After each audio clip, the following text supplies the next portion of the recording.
Roma Irama itu memang beliau itu wataknya begitu, itu watak orang Banten. Beliau ini kan masih keturunan Sultan Agung Tirtayasa. Orangnya kalau ditantang galak, tapi kalau dilembutin nangis.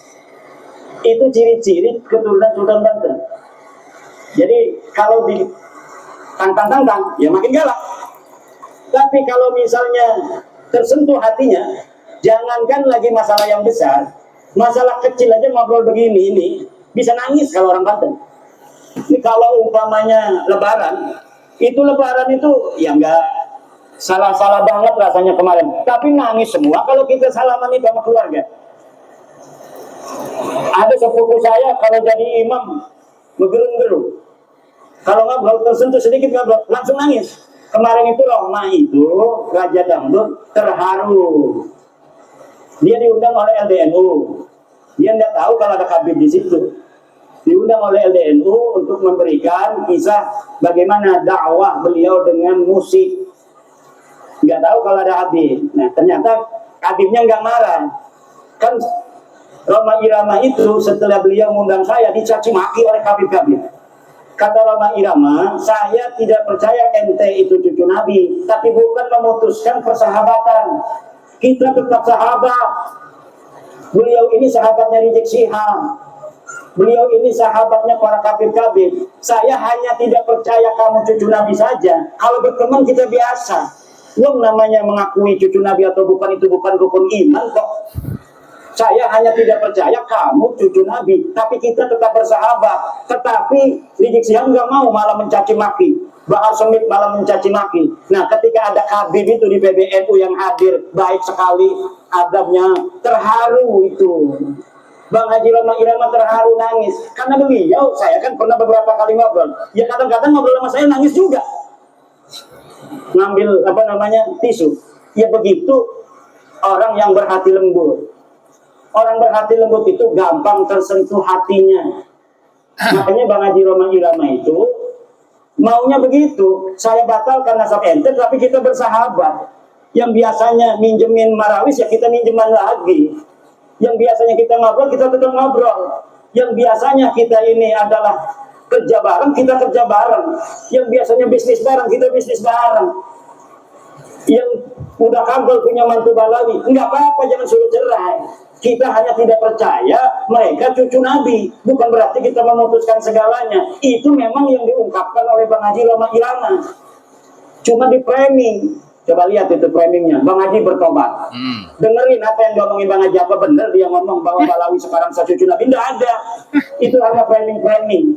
Karena Bang Haji Roma Irama pengennya begitu. Saya batalin itu nasab ente bukan berarti kita bermusuhan. Karena memang tidak ada dalilnya. Ente ngaku tahun 895 Hijriah, sebelumnya nggak ada. Sedangkan orang yang diaku itu hidupnya tahun 345 Hijriah.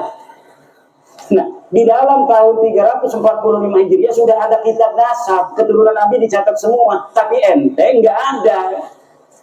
Katanya ente turunan Ubed. Ubed nggak dicatat sebagai keturunan Nabi. 550 tahun. Di dalam kitab Silsilatul Alawiyah nggak dicatat. Di dalam kitab Tahdhibul Ansab tidak dicatat, Muntaqilatul Talibiyah tidak dicatat, Al-Majdi tidak dicatat. Itu semua di abad 5. Masuk ke abad 6 ada kitab karya Imam Al-Fahru Raji, Kiai Haris. Imam Al-Fahru Raji itu seorang ahli tafsir, ahli usul fikih. Kalau ada lafaz al-imam dimutlakkan dalam usul fikih, maka al-muradu al-imam ar-Razi. Nah, beliau menulis kitab nasab. Beliau menulis kitab nasab namanya Asy-Syajarah Al-Mubarakah. Beliau menulis Ahmad bin Isa punya anaknya cuma 3, Muhammad, Ali, dan Husain. Tidak ada anak yang bernama Ubed. Itu tahun 597 Hijriah. Kemudian muridnya penulis kitab Al-Fakhri itu wafat 614 Hijriah. Menulis juga tidak ada nama Ubed sebagai anak Ahmad bin Isa. Kemudian kitab Al-Asili. Kemudian kitab As-Sabatul Musal, kemudian kitab Umdatul Thalib Al-Kubra. Semuanya tidak ada yang nulis bahwa Habib-Habib ini putune Kanjeng Nabi. Tidak ada. Lalu nulis konon itu pengen kita artikel dipaksa-paksa ngakui. Kok kita bilang kita belaka. Pengen maning ukur urusan aneh. Apa kita harus berbohong gitu demi kamu? Bahwa kamu cucu Nabi, walaupun kita nggak percaya kan nggak bisa. Jadi udah, kata saya, ini udah selesai. Bahwa ente bukan cucu Nabi. Tes DNA aneka melenceng di Haris. Wong India, Wong Kaukasus. Bukan orang Arab, nggak ada keturunan Arab sama sekali jalur laki-lakinya itu. Nggak ada. Maka sudah, beres aja biasa. Ayo kita bareng-bareng lagi. Yang biasanya datang tuh ke rumah saya, jual minyak wangi, silakan. Saya bayarin 5.000. Yung minyak wangi 5.000 kok. Pengennya 500.000. Udah, ayo dagang. Kalau misalnya kita suka kepada barangnya, kita beli. Enggak, gara-gara ente Malawi kita suka barangnya, enggak beli, enggak bakal. Ayo kayak orang-orang biasa lagi.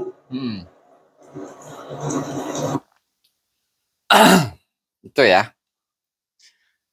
Komentar atau tanggapan dari Kiai Haji Imaduddin Usman Al-Bantani tentang framingan para kibin atau para kabib, bagaimana di dalam acaranya LDNU, ya, Lembaga Dakwah Nahdlatul Ulama, yang acaranya itu di kantor PBNU, dengan mengundang Bang Haji Rhoma Irama, dan ternyata tanpa pemberitahuan, ternyata di sana itu ada seorang Habib yang kebetulan adalah sahabatnya Bang Haji Rhoma Irama. Sehingga karena udah teman lama begitu ya, karena sudah teman lama tidak bertemu, apalagi melihat bagaimana polemik nasab ini begitu viral, serta Bang Haji Rhoma Irama menyampaikan statementnya bahwa yakin, hakul yakin, bahwa para habaib Balawi bukanlah keturunan Nabi Muhammad SAW melalui jalur laki-laki. Tetapi tanggapannya bahwa Habib ini tetap baik kepada beliau. Sehingga hatinya Bang Haji Rhoma Irama itu tersentuh, terenyuh. Dimana ketika seseorang itu memiliki hati yang lembut dan melihat fenomena yang terjadi adalah seperti itu. Nah, lalu orang ini akan menangis. Dan itulah yang dirasakan oleh Bang Haji Rhoma Irama. Dan tentu Bang Haji Rhoma Irama itu sudah mengklarifikasi video tersebut, kemudian sekaligus menjawab framingan dari para kabib-kabib atau para kibin-kibin yang menyatakan bahwasannya Bang Haji Rhoma Irama itu sudah taubat, tidak lagi membatalkan nasab Balawi dan kembali lagi mempercayai para Habib Ba'lawi sebagai dzurriyyah Rasulullah Shallallahu Alaihi Wasallam. Itu sudah dijawab langsung oleh Bang Haji Rhoma Irama. Dan mudah-mudahan pesan ini sampai kepada para kibin atau para kabib yang memang menjadi relasi-relasinya Bang Haji Rhoma Irama, ya, bahwa sudahlah, kalaulah memang bukan keturunan Nabi Muhammad Sallallahu Alaihi Wasallam, itu sudah mengaku saja. Apa salahnya menjadi orang biasa, menjadi orang Nusantara, kalau memang masih bangga mau menjadi orang Nusantara. Ya, tapi kalau misalkan lebih bangga dengan tarim, ya sudah, ke tarim saja. Apalagi dengan menyanyikan lagu Ya Tarim, Ya Tarim. Dan itu pun bukan ciptaan dari orang tarim sendiri. Itu ciptaan dari orang Indonesia, yaitu Habib Hasan Tiren. Nah, yang kemarin malam sudah kita ulas, bahwa penciptanya adalah Habib Hasan Assegaf Tiren, yang kemudian tujuannya adalah untuk, banyak sebenarnya tujuannya ya. Satu, mengagung-agungkan kota Tarim sebagai Baldatul Aulia. Kedua, agar orang yang menyanyikannya itu mempercayai bahwasanya para habaib adalah dzurriyyah Nabi Muhammad Sallallahu Alaihi Wasallam. Ketiga, bahwasanya para wali-wali dari kalangan Ba'lawi itu dipercayai sebagai benar-benar wali-walinya Allah Subhanahu wa Ta'ala.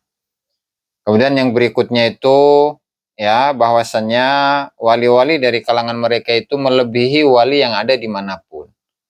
Itu mau sengaja atau tidak sengaja, dengan menghafal lirik lagu dari Ya Tarim Ya Tarim, itu akan tertanamkan poin-poin ini. Nah, sehingga daripada itu yang mendingan kita itu kembali menyanyikan lagu-lagu Indonesia. Indonesia tanah air beta, pusaka abadi nan jaya. Indonesia sejak dulu kala selalu dipuja-puja bangsa. Allahul muwaffiq ila aqwamit thoriq. Wassalamualaikum warahmatullahi wabarakatuh.